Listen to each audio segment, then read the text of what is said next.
Future సిటీలో land కొనాలని ఆలోచిస్తున్నారా? అయితే వెంటనే మాకు కాల్ చేసి పూర్తి వివరాలు తెలుసుకోండి. నమస్తే సార్. నమస్తే అండి. రావు గారు, ఈ వాట్సాప్ అనేది నిజంగా అందరూ చాలా చక్కగా యూజ్ చేసుకుంటున్నారు. మనం ఏదైనా హాస్పిటల్కి వెళ్ళాలి అంటే డాక్టర్కి రిపోర్ట్స్ పీడిఎఫ్ ద్వారా పంపించడము. ఈ మధ్య కాలంలో పెళ్లిళ్ళు కూడా పెళ్లి పత్రిక కూడా వాట్సాప్ ద్వారానే, గృహప్రవేశం వాట్సాప్ ద్వారానే. అఫ్ కోర్స్ అందరినీ అనట్లేదు, ఎవరైతే ఇలా సో దానికి కొంచెం హట్ అయ్యి వెళ్ళని వాళ్ళు కూడా ఉన్నారు. అరే పిలిచడం పోనిచ్చి వాట్సాప్ లో పిలవడం ఏంది అంటే, వీటికే ఇంత ఫీల్ అవుతే కొంతమంది నోటీసులు వాట్సాప్ ద్వారా పంపిస్తున్నారు. నిజంగా ఇవి ఎంత మాత్రం చెల్లుతాయి? అసలు దీని గురించి ఒక్కసారి.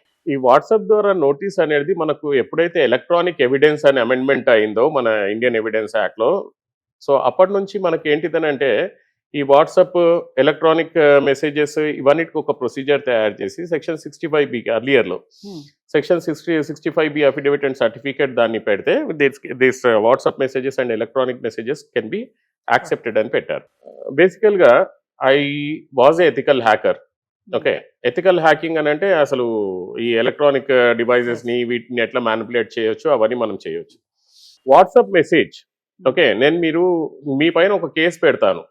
కేసు పెట్టి this is the true example, live లో డెమోన్స్ట్రేషన్ చేస్తాను మీకు. సో ఇది వాట్సాప్ మెసేజ్ ఏంటిదనంటే, మీరు నన్ను తిట్టారు, ఓకే, మీరు నన్ను తిట్టారు, ఈయన నన్ను చంపేస్తాను అన్నాడు. నేను సెక్షన్ 65B పెడతాను, దాని స్క్రీన్ షాట్ కూడా పెడతాను నేను. కానీ మీకు ఒక ఐడియా ఉండొచ్చు, వాట్సాప్ మీ నంబర్ ఉందనుకోండి, మీ నంబర్ని నేను పేరు మార్చేసి ఒక శ్రీనివాసులు అని చెప్పి పేరు పెడితే శ్రీనివాసులు అనేది డిస్ప్లే అవుతుంది. నిజండి, ఇప్పుడు నేను మీకు చెప్తాను, మేడం మీరు నన్ను చంపేస్తానని చెప్పి ఒక మెసేజ్ పెట్టండి అని చెప్పి మెసేజ్ పెట్టిన తర్వాత మీ పేరు మార్చేసి నేను ఎవరికైతే కేసు వేయాలనుకుంటున్నా వారి పేరు పెట్టి అది స్క్రీన్ షాట్ తీసుకొని, ఇదో సార్ ఇది శ్రీనివాసులు ఈయన పేరు, ఇది ఈయన నన్ను చంపేస్తానన్నాడు. సో ఇది చెల్లుతుందా మరి? Isn't it? ఇట్లాంటి సిచ్యువేషన్స్లలో మనకు కావాల్సింది ఏంటి? ఒరిజినల్ వాట్సాప్ మెసేజ్ ఎక్కడ ఉంది, ఒరిజినల్ ఫోన్ సబ్మిట్ చేశారా, ఒరిజినల్ ఫోన్ సబ్మిట్ చేస్తే కూడా అదే నంబర్ నుంచి వచ్చిందా, ఇజంట్ ఇట్? ఇవన్నీ టెక్నికల్ గా అనాలిసిస్ చేయాల్సిన సిచ్యువేషన్ ఉంది. కానీ 99% ఆఫ్ ద లాయర్స్ కి ఎథికల్ హ్యాకింగ్ తెలియదు, ఈ వాట్సాప్ మెసేజెస్ ని ఎట్లా కౌంటర్ చేయాలో కూడా తెలియదు. Okay, for example date of creation, date of modification అనేది ఒకటి ఉంటుంది ప్రతి ఫైల్ కి. సో అవిటిని కూడా మనం కన్సిడర్ చేయొచ్చు. But even including most of the judges and most of the lawyers, they are not aware of this ethical hacking and ఇవి ఎట్లా అనలైజ్ చేయాలనేది తెలియదు.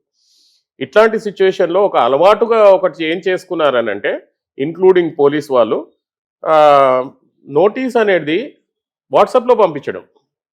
యుఎస్ లో ఒక పర్సన్ ఉంటాడు, ఒక క్రిమినల్ కేసు ఇక్కడ అతని పైన ఫైల్ అవుతుంది, అతను ఇక్కడ ఉండడు కూడా, ఒక ఫాల్స్ క్రిమినల్ కేసు ఫైల్ అయితే ఇక్కడ నుంచి పోలీస్ వాళ్ళు ఒక లీగల్ నోటీస్ అనేది వాళ్ళకు సమన్స్ నోటీస్, మన క్రిమినల్ నోటీస్ అనేది వాట్సాప్ పైన అతనికి పంపిస్తారు. సో ఈ సిచ్యువేషన్ అనేది సుప్రీంకోర్టు ముందరకు వచ్చింది. సుప్రీంకోర్టు ముందరకు వచ్చినప్పుడు ఏం చేసింది, రీసెంట్ గా supreme court, no, police cannot send the notices on the WhatsApp. Okay, so notices can be sent on the WhatsApp in the family matters or other cases to speed up the trial, and that's only with the permission of the court. నేను other పార్టీకి నేను notice పంపించాలంటే court permission తీసుకొని, court permission ఇస్తే I can send the notice to the other side. But రెగ్యులర్గా అనేది మనము ఏ notice కానీ ఏది కానీ వాట్సాప్ ద్వారా పంపించకూడదు అని చెప్పి చాలా రీసెంట్గా మన సుప్రీంకోర్టు ఒక కేసులో Manoj Kumar Mohanty versus state of Odisha, okay, ఈ కేసులో ఒక బెయిల్ సిచ్యువేషన్ ఉంది. ఓకే, ఇది ఏంటిదంటే anticipatory bail rape case under section 64 of 2F దీని కింద మనకు జరిగిందనమాట, భారతీయ న్యాయ సంహిత BNS ప్రకారంగా. పిటిషనర్ కౌన్సిల్ ఏమన్నాడు అంటే, complaint is unreachable sir, that notice was sent via WhatsApp. అప్పుడు జడ్జి ఇమీడియట్ గా ఏమన్నాడు అంటే, no no no no no no please don't send the notice through WhatsApp and please send it through the regular process like RPAD or other things అని చెప్పేసి.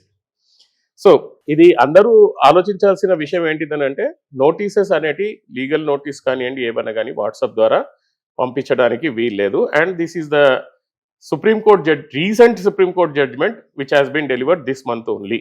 So ఇదండి నిజంగా అంటే almost రావు గారు చెప్తూ ఉంటే అరే ఇవన్నీ మనకు తెలియదేమో, అంటే కొంతమంది తెలియక చాలా సతమతం అవుతూ ఉంటారు. మళ్ళా రావు గారు ఏం చెప్తారు, ఎప్పుడైనా ఒక ఎక్స్పీరియన్స్ అడ్వకేట్ అనేది చాలా ఇంపార్టెంట్ అని. మనం ఏదైనా ఊబిలో ఇరుక్కున్నాము అంటే దాని నుంచి బయటికి రావాలి అంటే మీ చేతుల్లోనే ఉంటది, అడ్వకేట్ Correct. చేతిలోనే. సో అది మనం ఎంచుకునే అడ్వకేట్ లో ఉంటుంది. సో మీకు కూడా ఎటువంటి ప్రాబ్లమ్స్ ఉన్నా కూడా కాంటాక్ట్ అవ్వండి. అట్ ద సేమ్ టైం కింద కామెంట్స్ రూపంలో తెలియజేయండి. Thank you. Thank you.